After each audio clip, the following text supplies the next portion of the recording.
Israel Iran போர் தொடரும் நிலையில் இந்தியாவில் 25 நாட்களுக்கான கச்சா எண்ணெய் இருப்பு உள்ளதாக தகவல் வெளியாகியுள்ளது. போர் சூழல் காரணமாக ஈரானில் உள்ள ஹார்முஸ் நீரிணையை ஈரான் மூடியுள்ளது.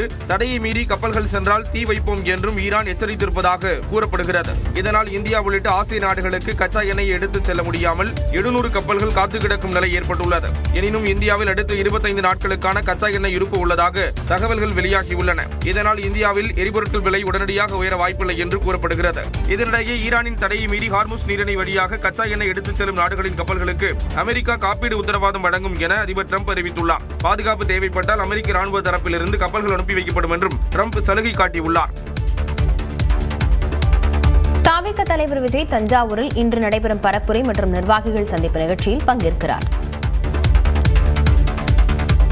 தஞ்சாவூரில் தவிக தலைவர் விஜய் பங்கேற்கும் நிர்வாகிகள் சந்திப்பு மற்றும் தேர்தல் பரப்புரை நிகழ்ச்சியில் நுழைவுச் சீட்டு உள்ள 4900 பேருக்கு மட்டுமே அனுமதி என அக்கட்சியின் தலைமை அறிவித்துள்ளது.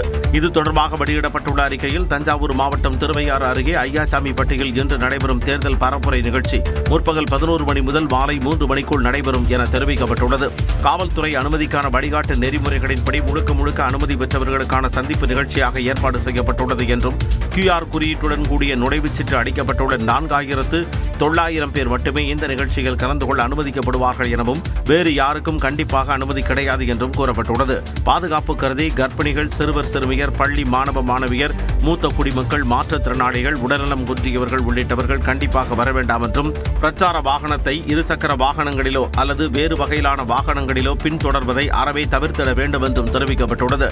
நிகழ்ச்சி நடைபெறும் இடத்தில் நிழல் தரும் வகையில் மேற்கூரை அமைக்கப்பட்டுள்ளது. பங்கேற்பாளர்களுக்காக அமைக்கப்பட்டுள்ள ஒவ்வொரு பாக்ஸுகளிலும் 80% அளவில் மட்டுமே பங்கேற்பாளர்கள் அனுமதிக்கப்படுவார்கள் என்றும் அறிக்கையில் கூறப்பட்டுள்ளது.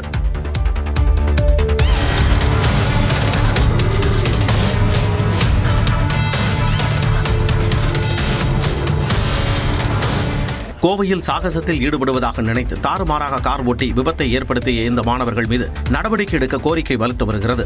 கோவை சரவணம்பட்டியில் உள்ள SNS தனியார் கல்லூரியில் கார் ஷோ நிகழ்ச்சி நடைபெற்றது. அதில் சில மாணவர்கள் கல்லூரி வளாகத்திற்குள் அதிக சத்தங்களை எழுப்பியவாறு காரில் அதிவேகமாக சென்றனர். அப்போது கட்டுப்பாட்டை இழந்த கார் ஒன்று இருசக்கர வாகனங்கள் மீது மோதியது.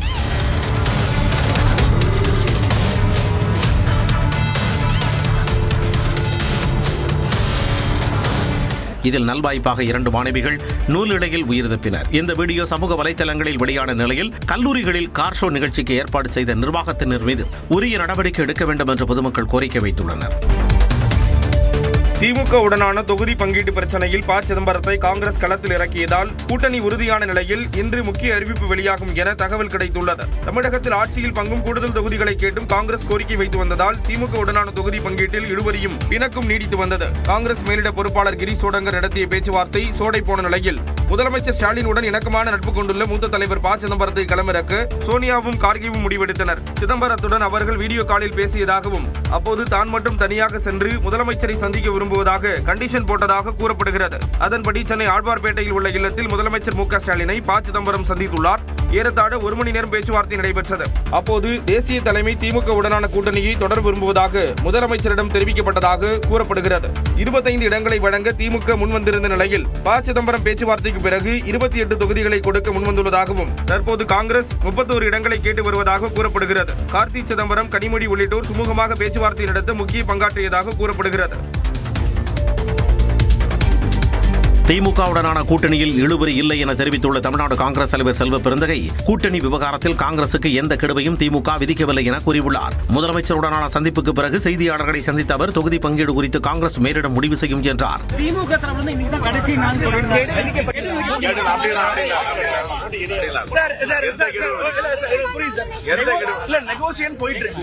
இந்த நேரத்துல நீங்களும் சீனியர் லீடரும் சிஎம் போய் பார்த்திருக்கீங்க. மரியாதை நிமித்தமான சந்திப்பு தான், அடிக்கடி தான் சந்திக்கிறோம். அதே மாதிரி தான் போய் சந்திக்கிறோம். இந்நிலையில் காங்கிரஸ் உடனான பேச்சுவார்த்தையை முதலமைச்சர் சுமூகமாக முடிப்பார் என திமுக செய்தி தொடர்பாளர் TKS இளங்கோவன் நம்பிக்கை தெரிவித்தார். பேச்சு தொடர்கிறது, ஏதேனும் ஒரு நல்ல முடிவு எட்டப்படும்.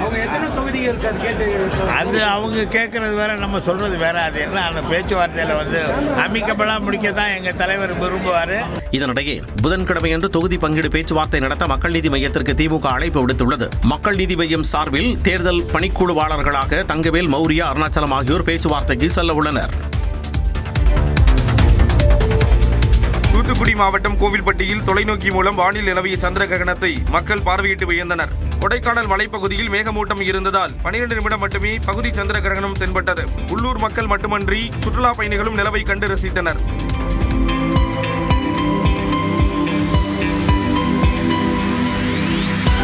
சந்திர கிரகணத்தை ஒட்டி திருச்செந்தூர் முருகன் கோயில் நடை அடைக்கப்பட்டது. பின்னர் இரவு 8 மணிக்கு பிறகு கோயில் திறக்கப்பட்டு பக்தர்களை அனுமதித்தனர். திருவண்ணாமலை அண்ணாமலையார் கோயிலில் சந்திர கிரகணம் நிறைவை ஒட்டி 4ஆம் பிரகாரத்தில் உள்ள குளத்தில் தீர்த்தவாரி நடைபெற்றது.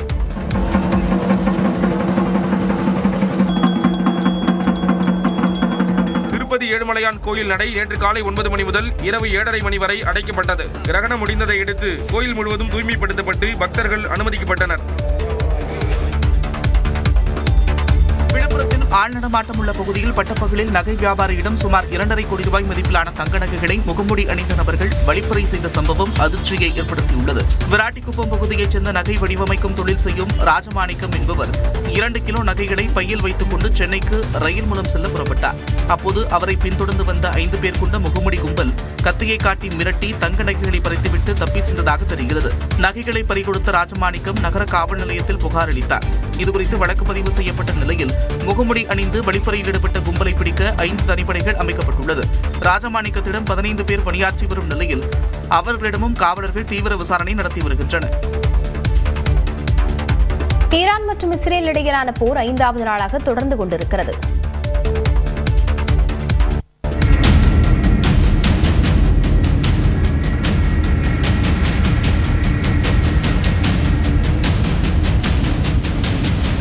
ஈரான் மற்றும் அமெரிக்க இஸ்ரேல் படைகளுக்கு இடையேயான தாக்குதல்களால் வளைகுடா நாடுகள் கடும் பாதிப்பை சந்தித்து வருகின்றன. ஐக்கிய அரபு அமீரகத்தில் உள்ள புஜைரா துறைமுகத்தில் உள்ள எண்ணெய் ஆலை மீது நடத்தப்பட்ட தாக்குதலில் ஏற்பட்ட மிகப்பெரிய வெடிப்புச் சத்தம் சுற்றுவட்டார மக்களை அச்சத்திற்கு உள்ளாக்கியது. சவுதி அராம்கோ நிறுவனத்தின் ராஸ் தனுரா எண்ணெய் சுத்திகரிப்பு நிலையம் மீது ஈரான் ட்ரோன் தாக்குதல் நடத்திய நிலையில் தற்காலிகமாக மூடப்பட்டுள்ளது. கத்தாரில் ராஸ் லஃபான் என்ற இடத்தில் உள்ள எரிசக்தி நிலையங்கள் தாக்கப்பட்டதால் கத்தாரில் திரவ இயற்கை எரிவாயு உற்பத்தி நிறுத்தப்பட்டுள்ளது. ஓமனின் சலாலா துறைமுகமும் தாக்குதலுக்கு உள்ளானதாக செய்திகள் வெளியாகியுள்ளன. மத்திய கிழக்கில் ஏற்பட்டுள்ள இந்த மோசமான சூழலுக்கு அமெரிக்கா மற்றும் இஸ்ரேலின் ஆயுதம் ஏந்திய ஆக்கிரமிப்பே காரணம் என்று ரஷ்யா குற்றம் சாட்டியுள்ளது. மேலும் ஈரான் அணு ஆயுதங்களை உருவாக்கி வருவதற்கான எந்த ஆதாரமும் இல்லை என்று ரஷ்யா தெரிவித்துள்ளது. இந்த அசாதாரண சூழல் குறித்து சவுதி பட்டத்து இளவரசர் முகமது பின் சல்மான், கத்தார் அமீர் Sheikh Tamim bin Hamad Al Thani ஆகியோருடன் புதின் தொலைபேசியில் ஆலோசித்தார். மத்திய கிழக்கு நாடுகளில் போர் சூழல் தொடரும் நிலையில் வளைகுடா நாடுகளைச் சேர்ந்த மேலும் 2 தலைவர்களுடன் பிரதமர் மோடி நிலைமை குறித்து கேட்டறிந்தார். ஓமன் சுல்தான் ஹைதம் பின் தாரிக் மற்றும் குவைத்தின் பட்டத்து இளவரசர் ஷேக் ஜபா அல் கலீத் அல் ஹமத் அல் முபாரக் அல் சபா ஆகியோரிடம் பிரதமர் மோடி தொலைபேசி வாயிலாக உரையாடினார். அப்போது அந்தந்த நாடுகளில் நடந்த தாக்குதல்களுக்கு கவலை தெரிவித்த பிரதமர் மோடி அங்கு வசிக்கும் இந்திய சமூகத்தின் நலன் மற்றும் பாதுகாப்பு குறித்து விசாரித்தார் என தெரிவிக்கப்பட்டுள்ளது. இதுவரை ஐக்கிய அரபு அமீரகம், பஹ்ரைன், சவுதி அரேபியா, ஜோர்டான் உள்ளிட்ட 8 நாட்டு தலைவர்களுடன் பிரதமர் பேசியுள்ளார். இந்நிலையில் புனித ரமலான் மாதத்தில் ஈரான் மற்றும் வளைகுடா நாடுகளில் நடக்கும் மோதல் கவலை அளிப்பதாக வெளியுறவுத்துறை அமைச்சகம் தெரிவித்துள்ளது. 1 கோடிக்கு மேல் இந்தியர்கள் வளைகுடா பிராந்தியத்தில் வசித்து பணியாற்றி வருவதாக குறிப்பிட்டுள்ள அமைச்சகம் அவர்களின் பாதுகாப்பு மற்றும் நலனுக்கு முன்னுரிமை அளிக்கப்படும் என்றும் அவர்களை பாதிக்கும் வகையில் எது நடந்தாலும் அதனை கண்டுகொள்ளாமல் இருக்க முடியாது என்றும் குறிப்பிட்டுள்ளது. வளைகுடா பிராந்தியத்தை மையமாக கொண்டு வர்த்தக மற்றும் எரிசக்தி விநியோக சங்கிலி இருப்பதால் இந்த நிலை தொடர்ந்தால் இந்தியாவின் பொருளாதாரத்திலும் அதன் தாக்கம் இருக்கும் என்றும் இந்தியர்கள் அதிகம் பணிபுரியும் வணிக கப்பல்கள் மீதான தாக்குதலை இந்தியா கடுமையாக எதிர்ப்பதாகவும் தெரிவிக்கப்பட்டுள்ளது. மேலும் தற்போதைய சூழலை இந்தியா தொடர்ந்து கண்காணித்து வருவதாக தெரிவித்துள்ள வெளியுறவுத்துறை அமைச்சகம் நாட்டின் நலனை கருத்தில் கொண்டு முடிவெடுக்கப்படும் என்றும் குறிப்பிட்டுள்ளது. இஸ்ரேல் ஈரான் போர் தொடரும் நிலையில் இந்தியாவில் 25 நாட்களுக்கான கச்சா எண்ணெய் இருப்பு உள்ளதாக தகவல் வெளியாகியுள்ளது. போர் சூழல் காரணமாக ஈரானில் உள்ள ஹார்முஸ் நீரிணையை ஈரான் மூடியுள்ளது. தடையை மீறி கப்பல்கள் சென்றால் தீ வைப்போம் என்றும் ஈரான் எச்சரித்திருப்பதாக கூறப்படுகிறது. இதனால் இந்தியா உள்ளிட்ட ஆசிய நாடுகளுக்கு கச்சா எண்ணெயை எடுத்துச் செல்ல முடியாமல் 700 கப்பல்கள் காத்து கிடக்கும் நிலை ஏற்பட்டுள்ளது. எனினும் இந்தியாவில் அடுத்த 25 நாட்களுக்கான கச்சா எண்ணெய் இருப்பு உள்ளதாக தகவல்கள் வெளியாகியுள்ளன. இதனால் இந்தியாவில் எரிபொருட்கள் விலை உடனடியாக உயர வாய்ப்பில்லை என்று கூறப்படுகிறது. இதனிடையே ஈரானின் தடையை மீறி ஹார்முஸ் நீரிணை வழியாக கச்சா எண்ணெய் எடுத்துச் செல்லும் நாடுகளின் கப்பல்களுக்கு அமெரிக்கா காப்பீடு உத்தரவாதம் வழங்கும் என அதிபர் டிரம்ப் அறிவித்துள்ளார். பாதுகாப்பு தேவைப்பட்டால் அமெரிக்க ராணுவ தரப்பிலிருந்து கப்பல்கள் அனுப்பி வைக்கப்படும் என்றும் டிரம்ப் சலுகை காட்டியுள்ளார். தாவேக தலைவர் விஜய் தஞ்சாவூரில் இன்று நடைபெறும் பரப்புரை மற்றும் நிர்வாகிகள் சந்திப்பு நிகழ்ச்சியில் பங்கேற்கிறார். தஞ்சாவூரில் தாவேகா தலைவர் விஜய் பங்கேற்கும் நிர்வாகிகள் சந்திப்பு மற்றும் தேர்தல் பரப்புரை நிகழ்ச்சியில் நுழைவுச் சீட்டு உள்ள 4900 பேருக்கு மட்டுமே அனுமதி என அக்கட்சியின் தலைமை அறிவித்துள்ளது. இது தொடர்பாக வெளியிடப்பட்டுள்ள அறிக்கையில் தஞ்சாவூர் மாவட்டம் திருவையாறு அருகே ஐயாசாமிப்பட்டியில் இன்று நடைபெறும் தேர்தல் பரப்புரை நிகழ்ச்சி முற்பகல் 11 மணி முதல் மாலை 3 மணிக்குள் நடைபெறும் என தெரிவிக்கப்பட்டுள்ளது. காவல்துறை அனுமதிக்கான வழிகாட்டு நெறிமுறைகளின்படி முழுக்க அனுமதி பெற்றவர்களுக்கான சந்திப்பு நிகழ்ச்சியாக ஏற்பாடு செய்யப்பட்டுள்ளது என்றும் QR குறியீட்டுடன் கூடிய நுழைவுச் சீட்டு அளிக்கப்பட்டுள்ள 4900 பேர் மட்டுமே இந்த நிகழ்ச்சியில் கலந்து கொள்ள அனுமதிக்கப்படுவார்கள் எனவும் வேறு யாருக்கும் கண்டிப்பாக அனுமதி கிடையாது என்றும் கூறப்பட்டுள்ளது. பாதுகாப்பு கருதி கர்ப்பிணிகள், சிறுவர் சிறுமியர், பள்ளி மாணவ மாணவியர், மூத்த குடிமக்கள், மாற்றுத்திறனாளிகள், உடல்நலம் குன்றியவர்கள் உள்ளிட்டவர்கள் கண்டிப்பாக வர வேண்டாம் என்றும் பிரச்சார வாகனத்தை இருசக்கர வாகனங்களிலோ அல்லது வேறு வகையிலான வாகனங்களிலோ பின்தொடர்வதை அறவே தவிர்த்திட வேண்டும் என்றும் தெரிவிக்கப்பட்டுள்ளது. நிகழ்ச்சி நடைபெறும் இடத்தில் நிழல் தரும் வகையில் மேற்கூரை அமைக்கப்பட்டுள்ளது. பங்கேற்பாளர்களுக்காக அமைக்கப்பட்டுள்ள ஒவ்வொரு பாக்ஸுகளிலும் 80% அளவில் மட்டுமே பங்கேற்பாளர்கள் அனுமதிக்கப்படுவார்கள் என்றும் அறிக்கையில் கூறப்பட்டுள்ளது.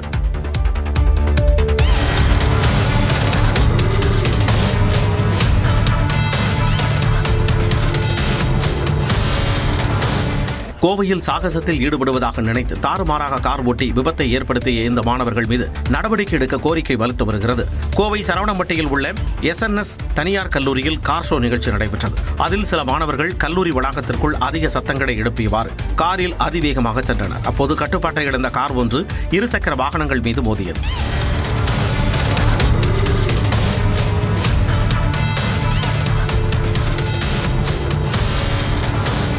இதில் நல்வாய்ப்பாக 2 மாணவிகள் நூலிழையில் உயிர் தப்பினர். இந்த வீடியோ சமூக வலைதளங்களில் வெளியான நிலையில் கல்லூரிகளில் கார் ஷோ நிகழ்ச்சிக்கு ஏற்பாடு செய்த நிர்வாகத்தினர் மீது உரிய நடவடிக்கை எடுக்க வேண்டும் என்று பொதுமக்கள் கோரிக்கை வைத்துள்ளனர்.